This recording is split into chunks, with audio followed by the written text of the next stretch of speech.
Imagine, if you will, a world without cars, a world without modern transport, no network to speak of. You're probably going to have to go back to the late 1700s, and your ability to trade goods or go to your local market or visit your next village or town was largely based on your ability to catch the local coach, which is your glorified horse and cart.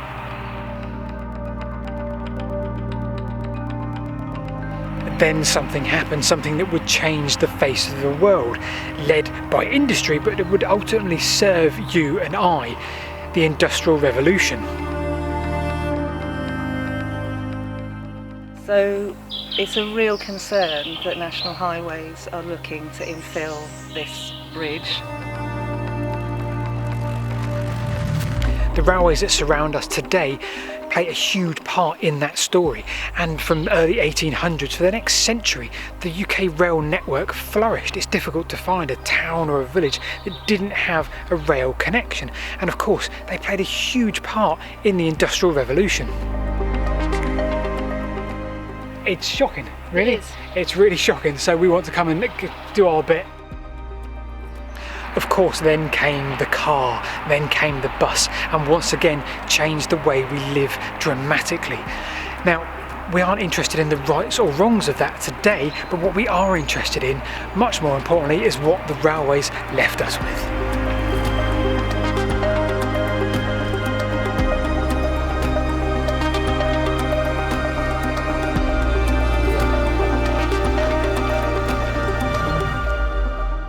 So just down the road here is a bridge called, we're going to call it Barcombe Bridge. I don't know if it's called Barcombe Bridge. It's on Church Road near Barcombe, and it went on a section of the railway, I believe, between East Grinstead and Lewes. So you may have seen a recent video we did with Graham Bickerdike of the HRE group, where we highlighted the plight of a number of bridges and structures which are in danger from National Highways being infilled. In that video we made a few months ago, after that, Graham went on to do a BBC Radio 2 interview with Jeremy Vine. It was in a number of newspapers. Our pictures were used. We were contacted by the Daily Mail, and we're quoted in the Daily Mail, aren't we? Sorry about that, folks. And really pushed this, and the campaign flew forward. Subsequently, they put it on hold, and that was it. We were thinking, oh, this is it. Result. What a wonderful result Graham and the team have got there. But then all of a sudden, here we are again, and the bridge is under threat. In the prior video we discussed Great Musgrave, which had recently been filled in at a cost to the taxpayer of £127,000 instead of repairing it. Their very own figures suggested a cost of repair would have been under £10,000. Barcombe Bridge is now in the firing line, so is it too late to help here? So where we are is next to a Victorian railway bridge, which was built in the 1880s and used to cross the Bluebell railway line, and was actually used to take a single line, but was designed for the two lines. And obviously it's now a disused railway line, but what it has become is a really special wildlife corridor, and that kind of intermingling of wildlife and the kind of left behind sort of legacy structures of the Bluebell Railway has created something really special. And also the spot we're in is near to ancient woodland, so there are really sort of special fauna and flora around here. We're also joined by Jonathan, a local, I say enthusiast? Yeah. Local and an enthusiast for the railways. Yeah, I live in Barcombe, been here 20 years, and I've always been interested in railways. Okay, so where are we? What are we doing? What line are we on? Okay, so this was part of the Bluebell Railway, the extension of the Bluebell Railway, which ran from East Grinstead down to Lewes, and this part closed back in the 50s. Yeah. And it's been like this for the last 63 years. It's really, really special place, and I think this campaign that we've started literally just in the last couple of weeks has really shown how much people value it in the local community, because the response has been astonishing. It's a real concern that National Highways are looking to infill this bridge, and not only infill it really, but kind of bank it on both sides with tons and tons of concrete and aggregate. I mean, ecologically that's just going to be devastating to do that. We think there are probably bats around in the structure here, and it's certainly the right kind of area for bats to be here. But certainly, we know this is a really important wildlife corridor that sort of stretches the length of, a lot of the length of the Bluebell Railway. Things like kind of mammals and reptiles, amphibians, toads, deer, badgers maybe, will be hugely impacted by having what's currently, a beautiful open heritage structure, with just greenery around it, turned into a concrete embankment that they can't get through, and they'll be forced to negotiate a road crossing.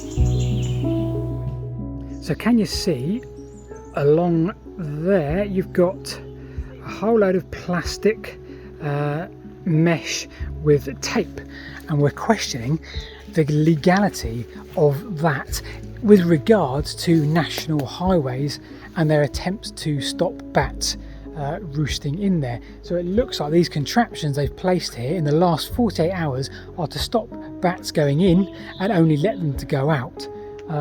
Is that legal? Can they do that?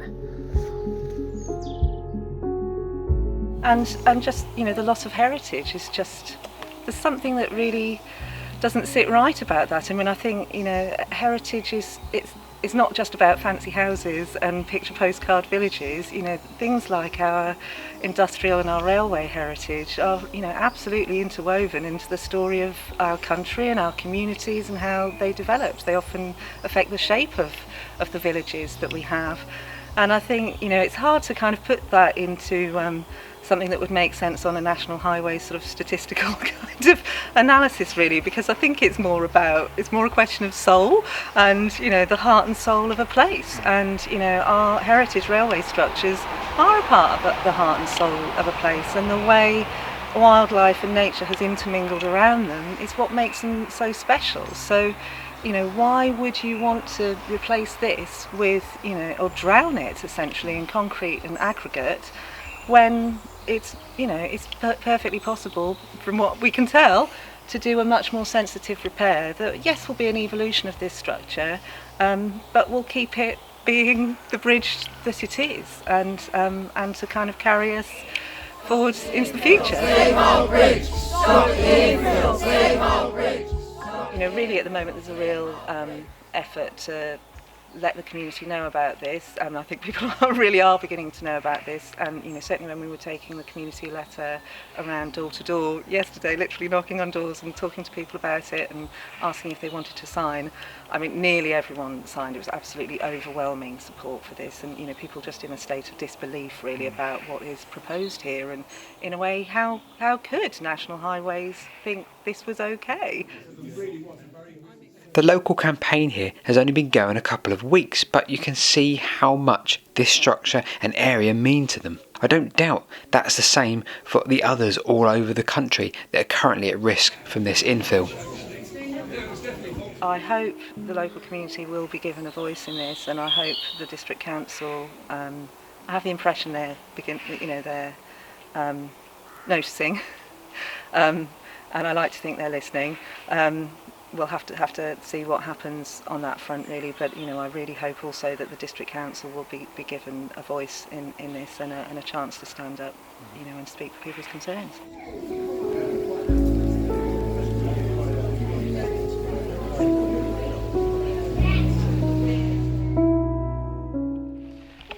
As a quick addendum, is addendum the right word? I don't know. I'm not, as in addition. As a quick addition, Hazel has kindly spoken to the owners of Barcombe Station and allowed us to have a very quick look round while they're out.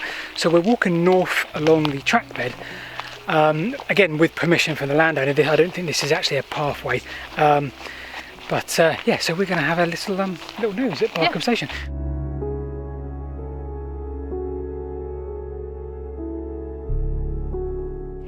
Here we are, Barcombe Station. Wow, 1882.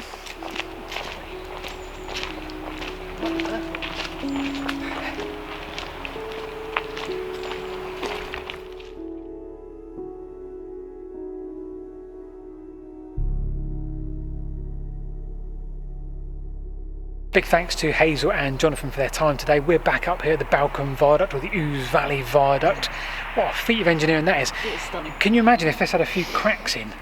Like the How on Barcombe earth Bridge. would they infill Would they this? just infill this? You know, would that be it? Or would they fix it? And would they take time each year? They come along and they repair this, or certainly you know, Network Rail do. Either way, let's look after all of these structures. Let's look after the ones that don't have a railway on them now. Let's look after them and make them part of the community, an asset to the community, whether it's a heritage railway or a greenway or just an ecologically important site. Click on the link in the description below where you can sign and object to this, but also look at the map in the description below and get on board with your local endangered relic. Endangered relic. It's like an endangered animal, but an endangered relic. Indeed. Get on board, folks. We'll see you next time. Don't forget to click on subscribe if you like our videos, and we'll see you next Sunday.